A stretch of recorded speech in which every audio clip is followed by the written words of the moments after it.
hard to believe, is back in however many years ago, 75 years ago, during World War II, this would look out to the estuary. Basically, we're situated over the mouth of the estuary, where the North Sea meets the estuary of the Humber. And situated here was an enormous searchlight. And here we would look out at the estuary and at night keep guard for any approaching enemy shipping, I guess. But now look at it, so 70-80 years worth of growth. Can't even see the sea from here now, but still really fascinating. And see where this huge searchlight would be sweeping round. Fascinating, love World War II history, amazing. So there's 3 of these searchlight bunkers, if you like. We'll take a look at another one.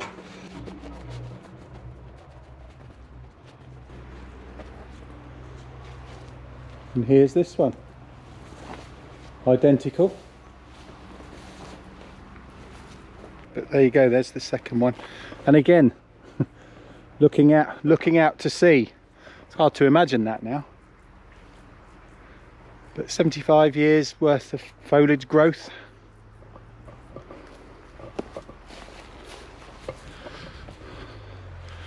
"20 years of foliage growth." It's actually 76 because it ended in 45, so it's 76 now. 76 years. Ended in 45 and we're 2021 now.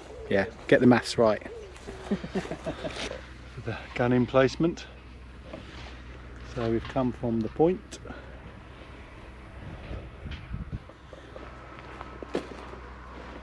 Oh, hello. Oh,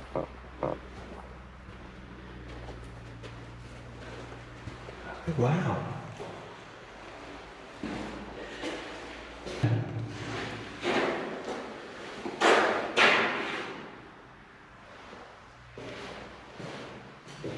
Must be shorter in the 40s. Yeah.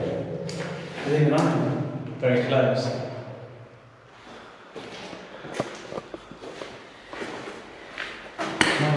What on earth was in here then? Flowers. Don't know. Ammunition storage. Don't know.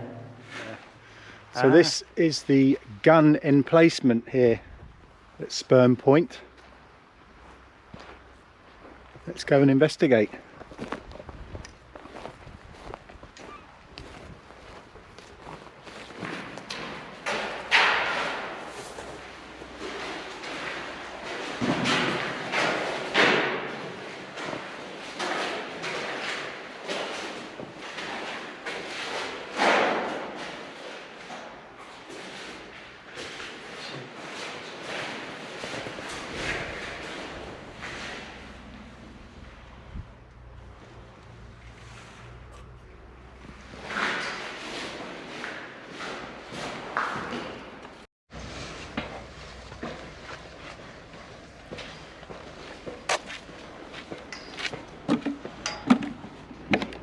There's the mountains for the gun. Oh wow, that was a big gun. Yeah. Kind of like you imagine sort of battleship sized gun. Like Yeah. We're talking a big hefty thing because this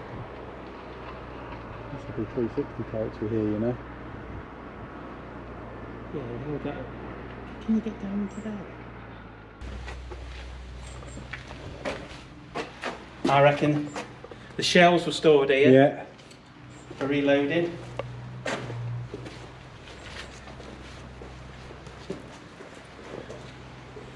He says you could only go in one building, didn't he? Maybe both buildings.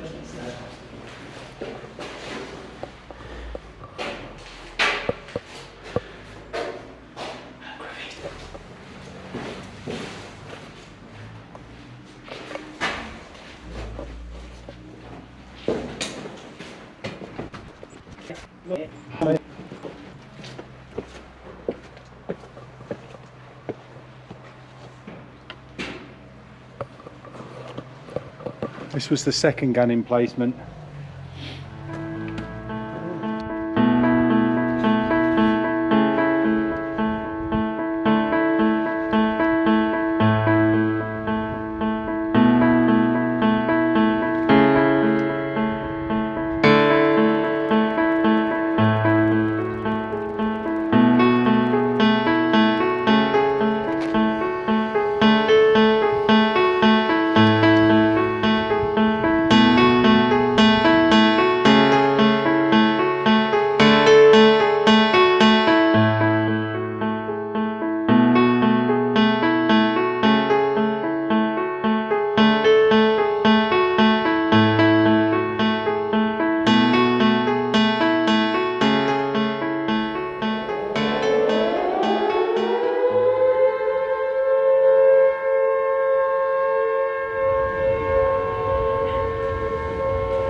So we've just done the first, well, I'm guessing 5 years of the war.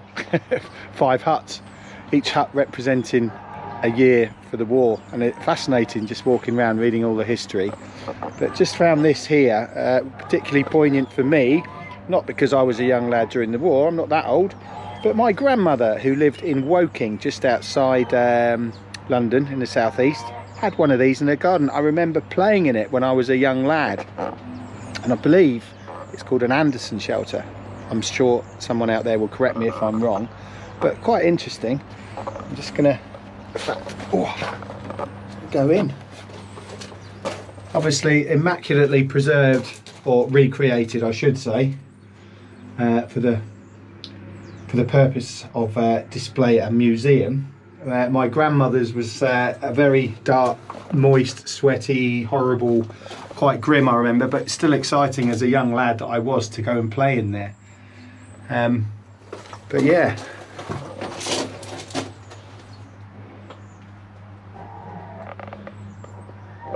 Yeah, fascinating.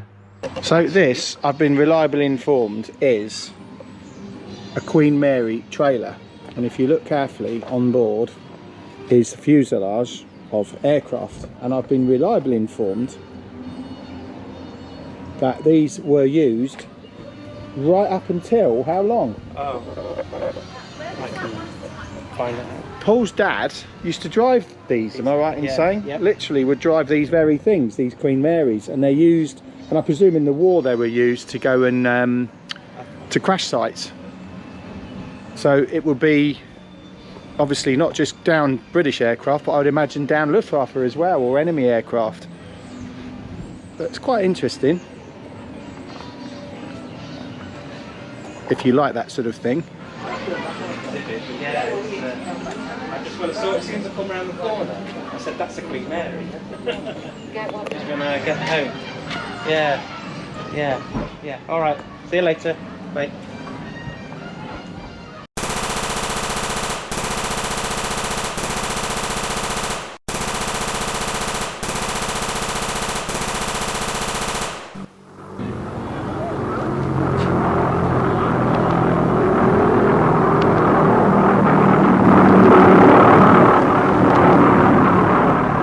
This is Frank, who we've just been respecting this tank. Well, I wasn't respecting it as much. I didn't realise how excellent this tank was until Frank here has just told me, give me as quickly as you can, because I'm keeping him from helping his mate. Why is the what is it again? T34. 34. Yeah, and then the 85 refers to the size of a gun. Okay, so the gun is a good answer. The gun's a good gun. Moreover, again, I've used the term top trumps a few times here about compromise and design. It is simple and easily mass produced, okay, and that's really what in a nutshell. Yeah, in a nutshell, yeah, definitely. And so really that's all you need is to think about the sheer number of them. And how many do you know how many the Russians produced? No, not off the top of my head. But thousands, it's been a lot, yeah, thousands and thousands of them. Yeah. Amazing. Loads. I have a newfound respect now for this particular tank. And I've got to be honest, I've always gone on about thinking it was the Tiger or the Panzer, the German ones, but thank you so much. No problem. It's nice to meet you. Absolutely fascinating. Cheers. Well, that was Frank. What an amazing bloke. He just basically must have spoke to us for about 20 minutes, giving us the entire history of for T34 tank, and it occurred to me just as he was finishing I should have videoed him. And just when I asked him, he says I've really got to get going, so it was very kind of him just to do that little piece of camera that he did. But yeah, fascinating. Well, I have to say that was absolutely superb. Really enjoyed that. I think it's one of those places that if you have got a bit of an interest in World War II history, you're going to love it, because there's just endless. I mean, we've been here about 4.5 hours, I think, so really enjoyed it. Yeah, nice start to the weekend. So we're now going to hit the road in this crappy BMW, and we're going to make our way up towards Whitby and to Robin Hood Bay and do a spot of camping and hiking. So yeah, onwards, let's go.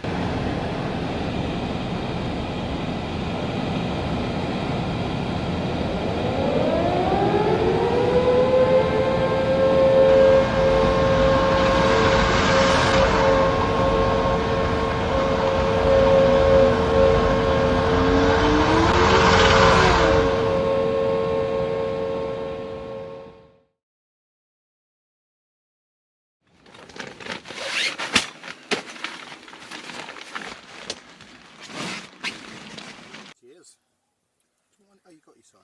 Yeah, chuck me one, mate. Good health.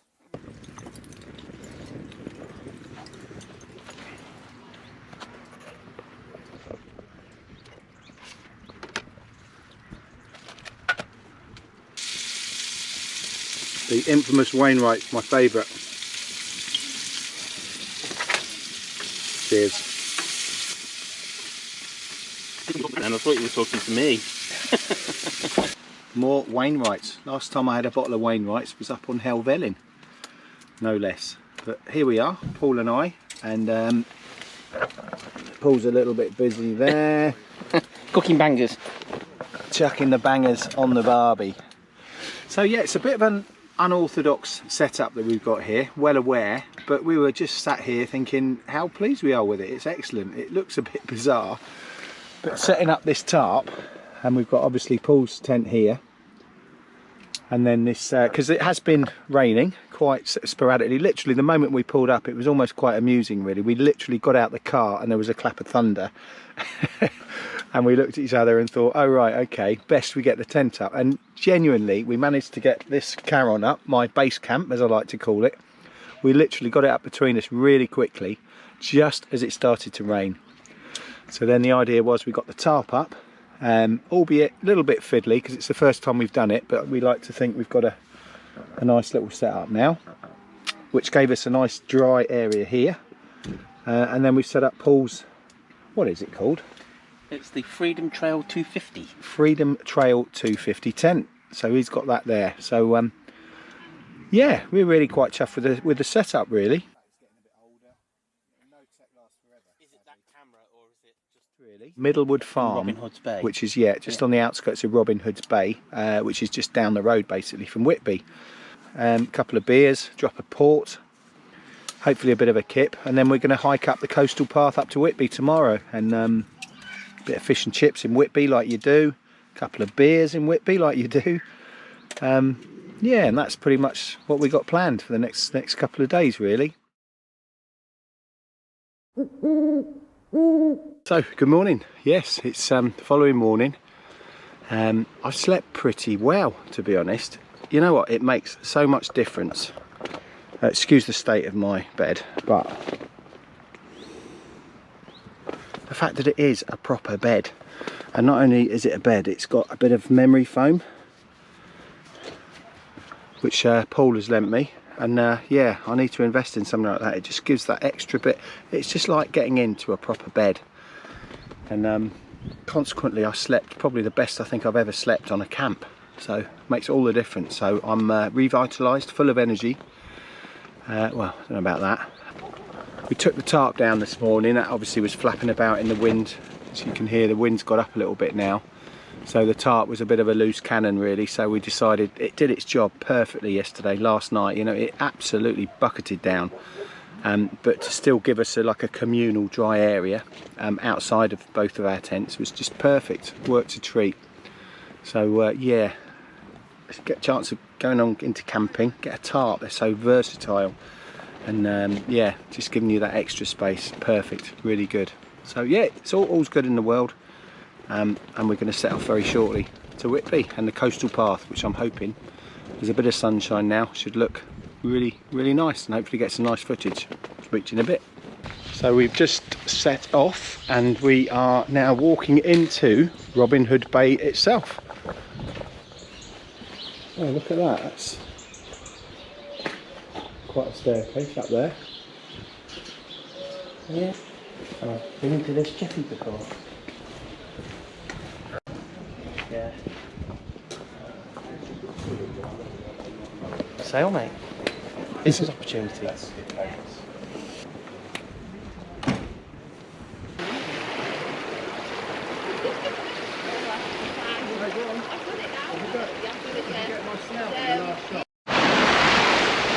You know, I've never actually been to Robin Hood Bay with a tide in before. Really?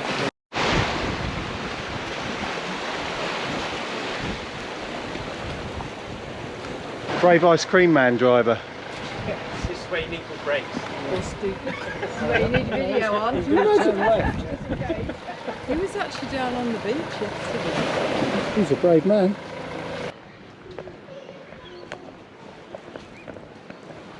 Steep hill before.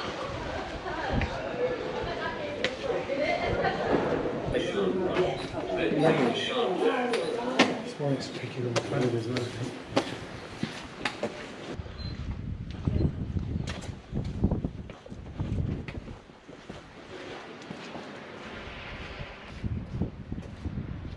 Oh, I see what you're doing there. It's almost like D-Day-ish. Oh, right. Yeah. Just hovering. Oh, yeah. It's not asleep. And to start with this morning, I did have blue trousers on.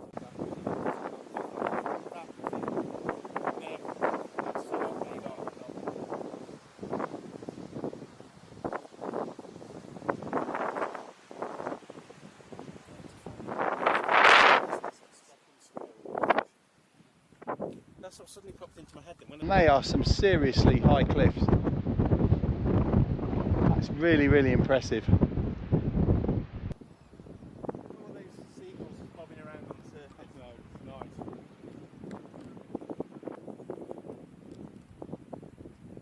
So yeah, you can get back up to the...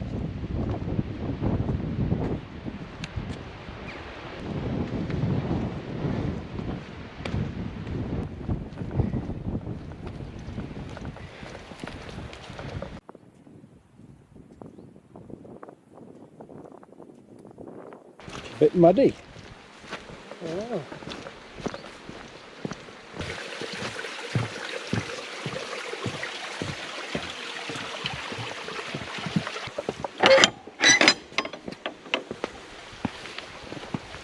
Got it. Got another one of these quite deep gullies down here.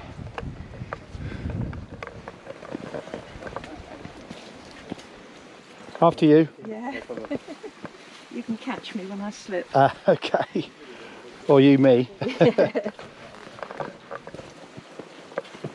Actually, it's just quite slippery, Paul. Yeah. You Quite- okay? Quite damp. Right.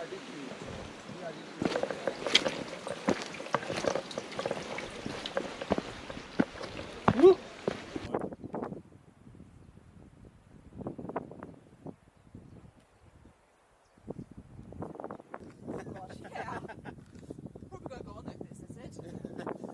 Yeah. It looks relatively level along there. Yeah.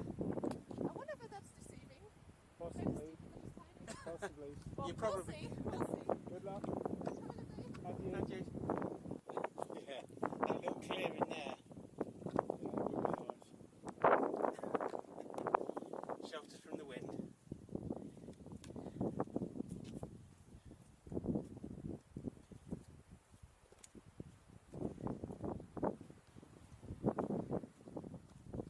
But imagine doing this path with a 35k rucksack.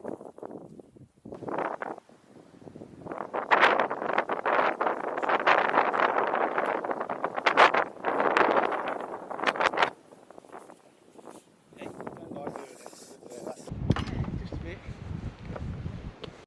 bad place to live. There, Is an abbey. looking very tiny on my GoPro, is Whitby Abbey.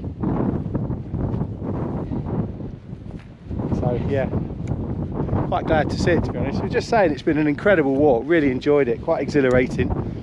Walking along this precipice.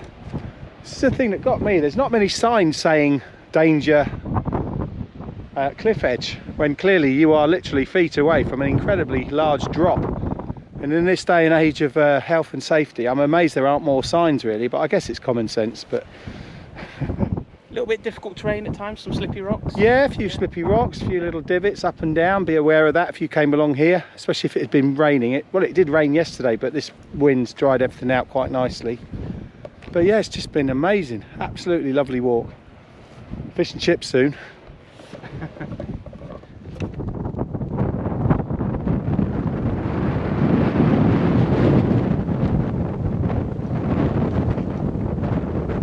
It's alright, yeah, no, the graveyard. Yeah. Yeah.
At the risk of looking like a tourist,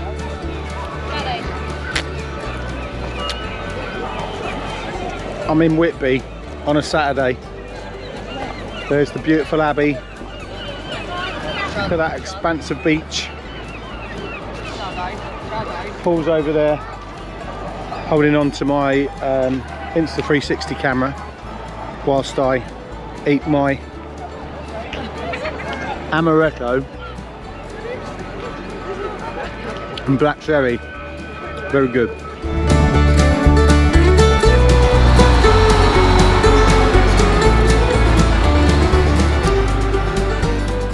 We've just nipped on the bus like you do out of Whitby because we're knackered, and we've come back into Robin Hood Bay. We've come down this hill. That's a bit boring. New road. New road? Apparently this is known as New Road. I think it's better calling it Fucking Steep Hill.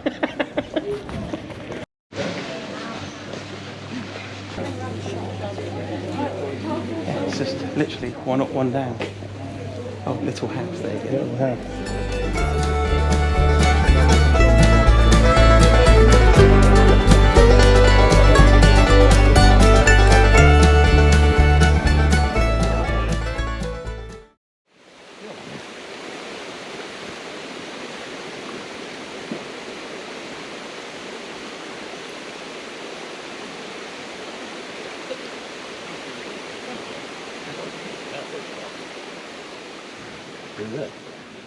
Yeah, over this way.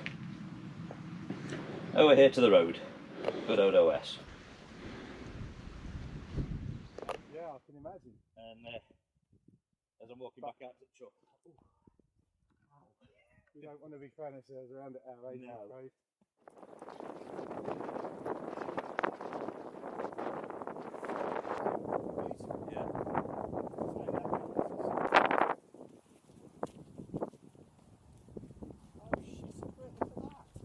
Yeah. You could get to the edge. Oh shit, I am so bad with heights. Me too. Oh yeah. Be a nice shot of us up here and lady two. Mate, no. What I'll do is just a bit of this.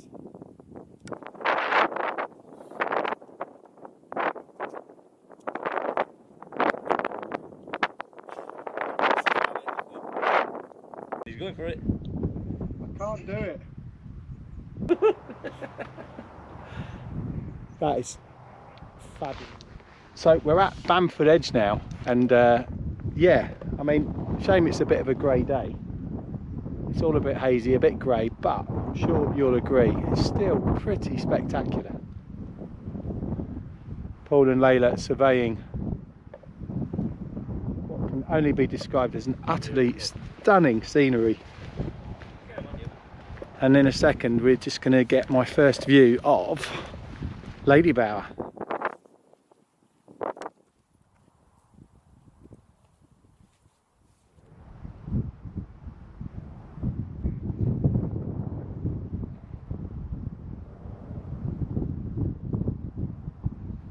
So this is one of those places that I have seen many times on people's photos, on people's wild camping videos, and just think I've got to get there one day, and today is the day.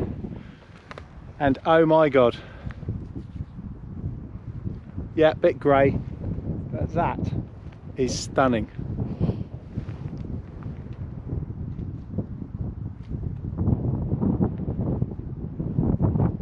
Wow.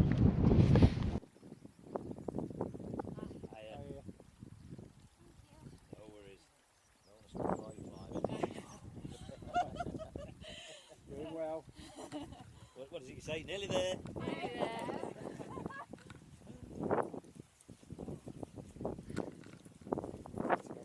Yes, I'm definitely not.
Cheeky thing, aren't you?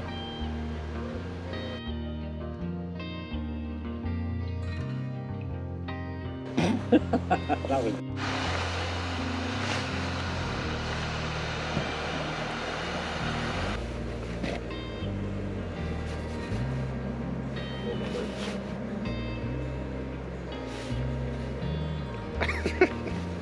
Man, is that a nice surprise or what? Look at this. Eternal Northern Monk. Hang on a minute, is this influence from a certain Hayes Outdoors? It may well be from Mr. Hayes Outdoors. Mr. Hayes Outdoors. Cheers. Thank you, sir. Cheers, you're welcome. Cheers. Thanks for your company Cheers, today. absolutely. A few home truths coming out today, I can tell you. Oh, that's good. Man. That is good.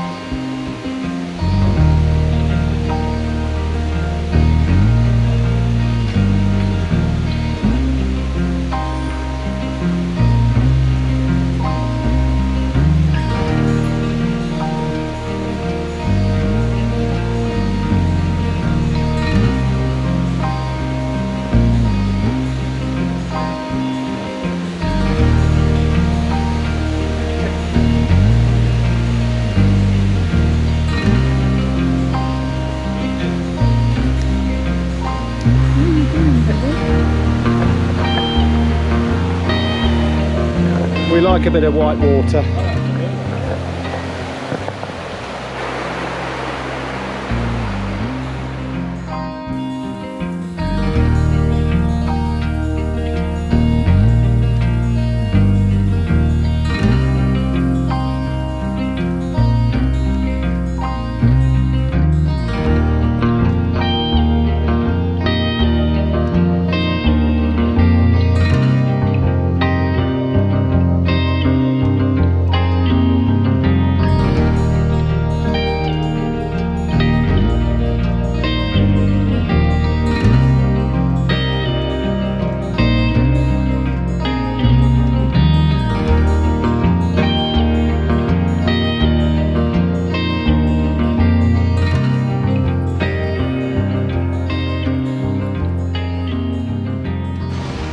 So we've made it back to Hathersage, back to the cars. How long has it taken us? I didn't even look. Just shy of 6 hours out, start to finish.